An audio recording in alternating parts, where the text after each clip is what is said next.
কোনো প্রকার পূর্বাভাস ছাড়াই শুক্রবার হঠাৎ করে ইরানে হামলা চালায় ইসরায়েল। লক্ষ্য ছিল ইরানের পারমাণবিক স্থাপনা ও বিভিন্ন পরমাণু বিজ্ঞানী সহ ঊর্ধ্বতন সামরিক কর্মকর্তা।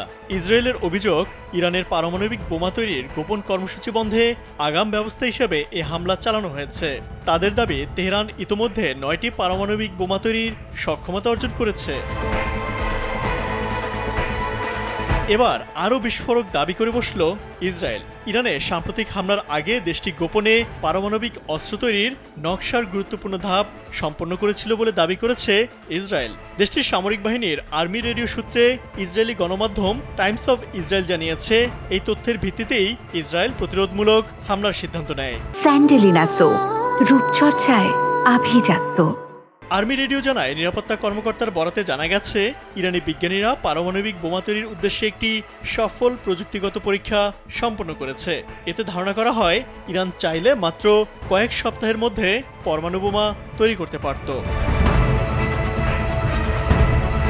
ইসরায়েলি গোয়েন্দা বাহিনী দাবি করছে, এই গুরুত্বপূর্ণ তথ্য পাওয়ার পরই ইসরায়েলের রাজনৈতিক নেতারা গত শুক্রবার ইরানে হামলার সিদ্ধান্ত নেন। যদিও কর্মকর্তারা এও সতর্ক করে দেন যে ইসরায়েল এখনও পুরোপুরি নিশ্চিত নয় যে ইরান তার পরমাণু কর্মসূচিতে কোন পর্যায়ে অবস্থান করছে এবং বাস্তবে তারা ধারণার চেয়েও অনেক অগ্রসর থাকতে পারে। প্রতিবেদনে আরও জানানো হয়, ইরানি বিজ্ঞানীরা 2023 সালের শেষ কিংবা 2024 সালের শুরুতে কয়েকটি দলে ভাগ হয়ে গোপনে এমন এক প্রকল্পে কাজ শুরু করেন, যার মাধ্যমে পারমাণবিক উপাদানকে একটি কার্যকর বিস্ফোরক যন্ত্রে রূপান্তরের প্রস্তুতি নেওয়া হচ্ছিল। ইউরেনিয়াম সমৃদ্ধকরণের পাশাপাশি এই কাজ চলছিল, যা শান্তিপূর্ণ বেসামরিক উদ্দেশ্যের সঙ্গে সামঞ্জস্যপূর্ণ নয় এবং অস্ত্র তৈরির জন্য উপযোগী। এদিকে ইসরায়েল 9 ইরানি পারমাণবিক বিজ্ঞানীর নাম প্রকাশ করেছে, যারা প্রাথমিক হামলায় নিহত হয়েছেন। এরা প্রত্যেকেই পারমাণবিক বিস্ফোরক প্রযুক্তির সঙ্গে যুক্ত ছিলেন এবং বহু বছরের অভিজ্ঞতা ছিল তাদের। আইডিএফ বলছে, নিহতরা ইরানের পারমাণবিক কর্মসূচির জন্য জ্ঞানের মূল ভাণ্ডার ছিলেন।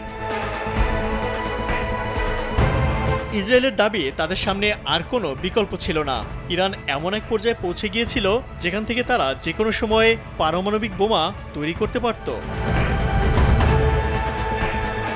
ইমতিয়াজ আহমেদ, কালবেলা।